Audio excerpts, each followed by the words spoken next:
702. World of Work. So on our World of Work feature this morning, we're discussing how to grow leaders in the workplace. Leaders are groomed by other leaders. To grow leaders in the workplace, organizations can implement various strategies, whether it's mentoring, whether it's coaching, leadership development programs often come in quite handy. And these programs can focus on developing essential skills such as communication, emotional intelligence, and just the ability to motivate and inspire other people. In fact, experts say such programs are quite important to create a leadership succession pipeline. As I said to you earlier today, I do think that sometimes you've got companies that don't take leadership roles seriously. How many companies do we know of who have appointed people in leadership positions without training them, without taking them through leadership programs? How many of us are actually being led right now by people who have not taken people skills training, people who have not done essential skills development and undergone those programs? And sometimes we wonder why there are people who are leaving companies, not because they don't want to work for those companies, but because there are managers in those companies that simply don't know how to lead. So that's the question really that I'm asking now, and I think we deal with this a lot. So have you had a manager who saw and groomed perhaps your leadership skills? And if you're a manager yourself, how do you groom other leaders? And I'd like you to just share your experiences with us on 011-883-0702. You can send us a WhatsApp voice note as well on 072-702-1702. And maybe some of you are being led currently by someone who has not taken any leadership programs. They don't know how to deal with people. And I think sometimes that's a mistake companies make. They think because you're so brilliant at your job, then you can just be a leader. They can just put you in charge on managing people. But that's a different skill set. It requires different skills. And to just place someone there because they are a great engineer or a great miner or whatever industry you're in, then there becomes a problem, because you're more interested in just their merit and how they're able to do the job, and not so much about how you empower them to be able to work with other people and manage people. So give us your thoughts, give us a call, or send us a WhatsApp voice note. Brian Mhlanga is the executive coach and leadership development practitioner joining us in studio. Brian, welcome back to the show. Good morning. Good morning, and thank you very much for having me. Thank you for making time. So we're talking about how to grow great leaders in the workplace. What does it really mean to grow leaders within an organization? Because some companies think, just because Brian is great at broadcasting, let's make him the manager or the station manager, or because you're a great accountant, they make you a leader to lead people just because of that skill set you have. Yeah. So you often, what you're talking to right now is the confusion between being technically competent, right? Yeah. Being good at what you do. So in this case, you're a great broadcaster. Would that make you a great station manager or programs manager? We don't know. There is the potential that you could, but there's also a potential that you could not. If you do not have skills such as people skills, but even over and above people skills, there's a lot that it takes to be a leader, right? So you could be a good manager also to some extent. You could be that classroom monitor or that prefect who's able to say, you're planning, you're controlling, you're doing all the organizing. That's fine. At a basic level, that's okay. However, it is not good enough for you to be a leader. There is more that is required for you to be a leader. Okay, so why is leadership growth so critical for the trajectory of any organization? I think organizations are living beings, right? They are not, they're not organisms that are static. They are always developing, and especially in this context where we're operating right now, where we've got multiple generations in a space, right? You've got somebody who's 65 or 70, and you've got somebody who's just 21 who's in the same space.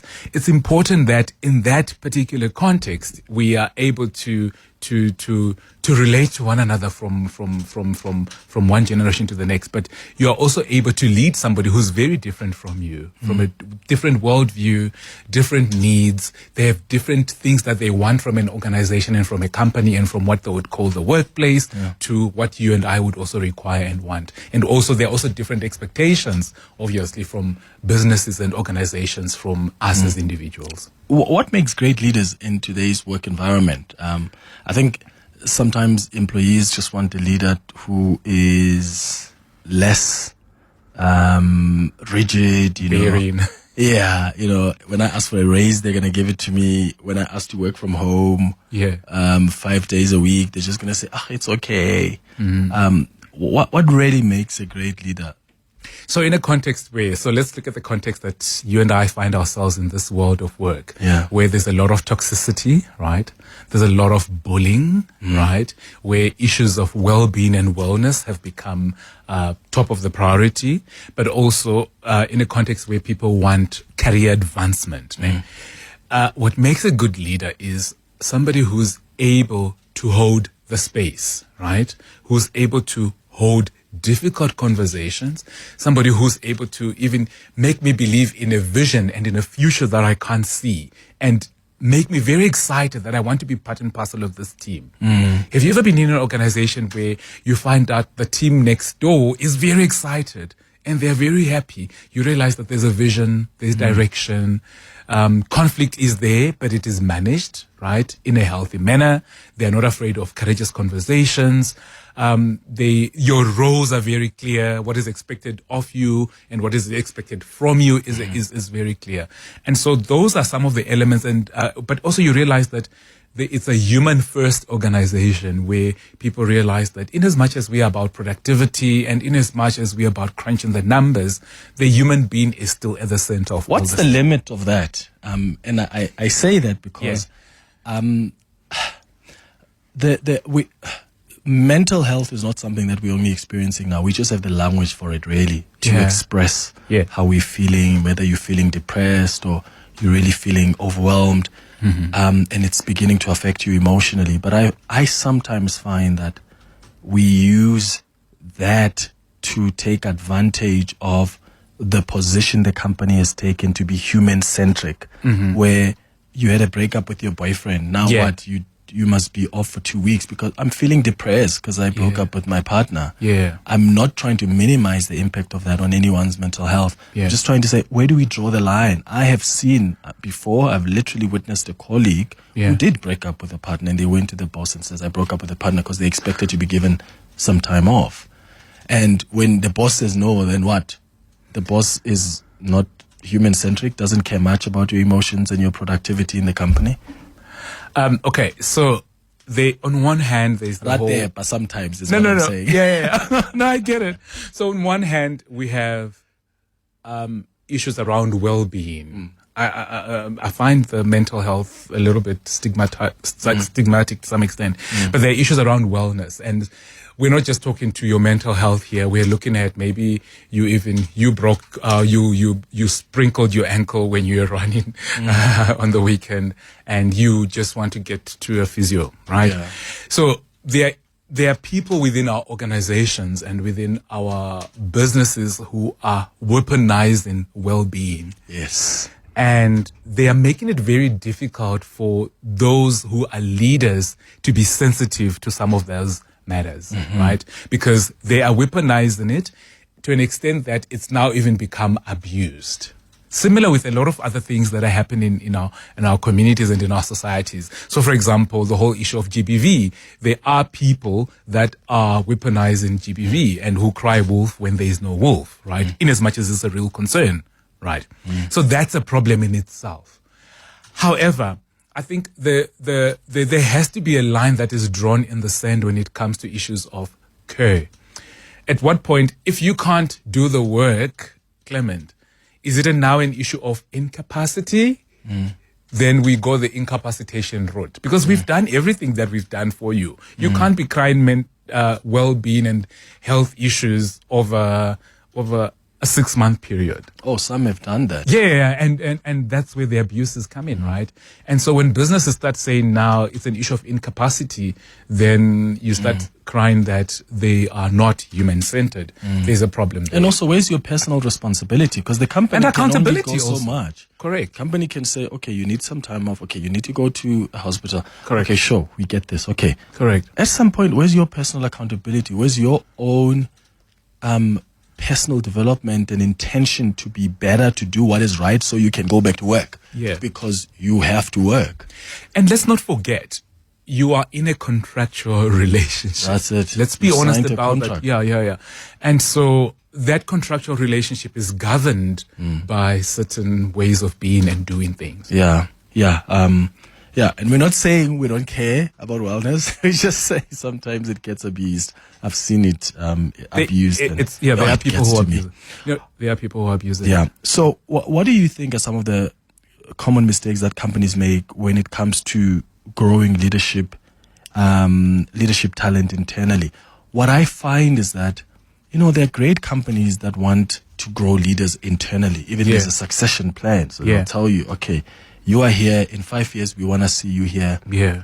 But sometimes they think it just happens naturally. So when that 5-year hits, you just suddenly move to that management position or to the higher management position. But there's no interest in equipping you with the skills to do that job. So now you end up treating people just so terribly, or you end up not being able to perform at a managerial level. As you said, technically you are competent, but you're managing a bigger team now and you just don't have the skills for it.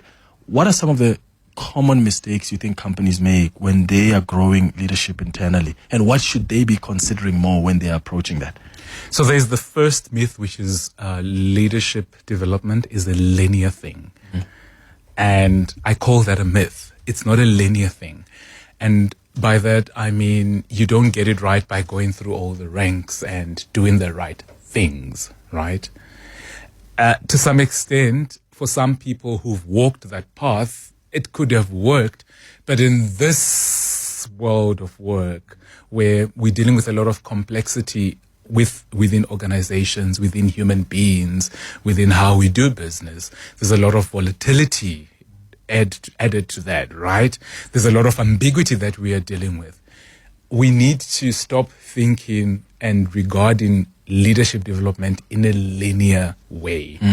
And I think we now need to start looking at what are some of the skills that are required for this particular role, and where are the gaps that Clement has. So for example, Clement is very good with his broadcasting, and now we want him to be the station manager. We need him to have people skills. But it's not enough for him to have people skills, right? He needs to have strong business acumen skills, right? Yes. Can he close commercial dealings? Can I interpret the balance sheet? Yeah. Income statement. Yeah. But can you even can you interpret figures? Can you look at it? Do you understand what they mean in as much as you can read them, right? Yeah. And what does that mean for a business? So that's very important. But over and above that, because you're now a leader, your role is not just facing inward. You also need to be looking outward, right? So strategy is a big thing. What does strategy mean and look like for you? Can you play strategy? Can you think tactically?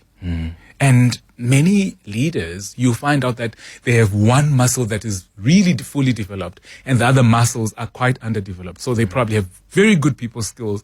They can motivate. They hear and listen to the people. But the business is suffering, right? Yeah. All right. It's 21 minutes now after 11 o'clock. After the break, I'll go to some of your WhatsApps, your texts, your calls as well. We're talking about growing leaders in the workplace. How do you grow leaders in the workplace? Maybe you're an employer yourself and you want to talk about the strategy and the approach that you've taken in as far as growing leaders internally within the company is concerned. How have you gone about doing that? 011-883-0702. Maybe you want to share your thoughts with us on how, some people in your company were just parachuted into leadership positions without being equipped with the skills they need, taken through the training programs, and now people are just leaving because, what is this? There's just no vision. There's no strategy. There's no, where are we going? Give us your thoughts on 011-883-0702 or send a WhatsApp on 072-702-1702. 702. World of Work. 24 minutes after 11 o'clock, we're speaking about how to grow leaders in the workplace with Brian Mhlanga, who is an executive coach and leadership development practitioner. I've got lots of your voice notes on 072-702-1702. Let's take a listen. Good morning, Clement. What a nice topic. Clement, talking about this, I have done the leadership development course. I'm in the middle management. I've done already 2. I've done few courses in leadership and development, but my boss has none. And he's treating me so bad. Sometimes he's a narcissist. He will just dismiss me in front of other people, tell me that I cannot think, whatever, in the middle of the meeting. So it becomes a problem. And I've got MBA and a master's. So you will also use that against me to say, you master nothing. You cannot master anything, even just MBA, whatever. So it becomes a problem because some people, they don't wanna learn and whatever. So they like I work for the soldiers. So they get things through the ranks and whatever, and they don't go through this thing. So it becomes a problem. Really, it's really. But this is a nice topic. Thank you. Clement, good day. And your guest, a great show. Look, we have leaders who do not give a damn about leadership development because they say they were never developed themselves. Therefore, they do not have an obligation to develop others. And you also get another type of leaders who says, when they leave company, they want to point to the weaknesses of the company to say, you see, since I left, there's leadership vacuum, and that's bad. That's being short-sighted, bad. Thanks, Clement. Yo, Clement, and your guest there. I had a manager. She took me from Joburg to Hermanus as the assistant manager. When you get there, the people skills. She was literally shouting on the floor with people to a point where a customer took her aside to say, "You're not supposed to do that. You're supposed to take this person, whatever they did in the office, and then talk to them nicely." But in terms of her product knowledge, structure of the shop, it was on retail, it was amazing. But the people skills, oh my God, she broke everyone. Everyone are just emotionally drained by her, but her personal skills were amazing. But people skills, I still remember that lady. Yes, Yeah. Hey.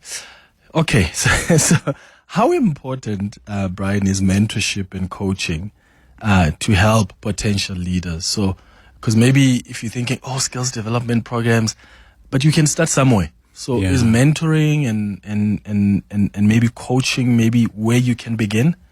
Yeah. So as a discipline, coaching and even mentoring itself, they are good and they could really fill those gaps that one could have as a leader. And they could really give you the capabilities and they're very good for capacitation. However, for them to be successful, there has to be one condition that is really, really, really glaring. And in this particular context, the individual has to be open to it and has to want it.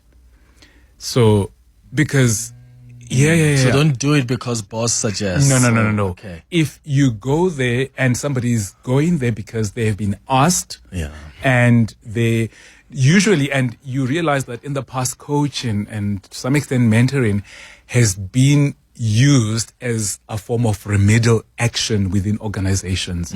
And generally, it was used when there were performance issues. And now, there's already a stigma attached to that. So, an organization then says, we want you to consider coaching as part of your leadership development.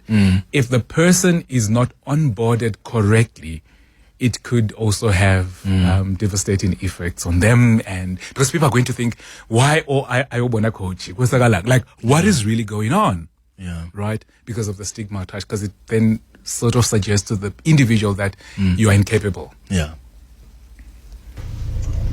Hi, Clement. Yeah, interesting discussion. And there's a lot of ways that it actually intertwines with your open line this morning with regards to affirmative action. The company I worked for in the past developed us. We went for supervisory development programs, MDP, IR, and little did I know it would shape me for what I'm doing right now. So I'm grateful for that. And it's something that needs to happen in most businesses for us to be able to implement that affirmative action. Thanks, Ralphie and Box. Oh, thank you so much for that. And there's nothing wrong with real world experience where people are learning on the job, right? But there are certain things you just need for you to be an efficient, functioning leader. Yeah. I think we need to also be, the other side of leadership, right, is we also need to realize that they are humans and they are prone to make mistakes. They'll fumble and they'll make all the mistakes. And so there's a certain amount of generosity that is required from both sides. So the same generosity that maybe the leader would require from the team that is being led is the same generosity maybe that the leader should also be infusing and injecting into the team. Yeah. Okay. How do people get a hold of you? You know how many people contact me and say, Clement, please can you coach me? I'm like, where do people get the idea that I can coach people? Yeah. I'm not qualified to do that. You have to be qualified. I'm not certified to do that, but also I've never had interest to coach people. I don't know where I would begin. So people jump in and they see somebody and maybe what they're looking for and they're expressing it with a different lingo or language is mentoring, right? But coaching is actually a discipline. It's a profession. I'm talking an executive. Yeah. Who says, hey, can you help? Because I need a bit of coaching. I was like, no. Like, okay, Brian, how do they get a hold of you? You're the people they should talk to. Okay, yeah. So my website is www.brianmhlanga.com. And the email there is admin@brianmhlanga.com. And we can take it from there. Yeah. Wonderful. It's 11:30.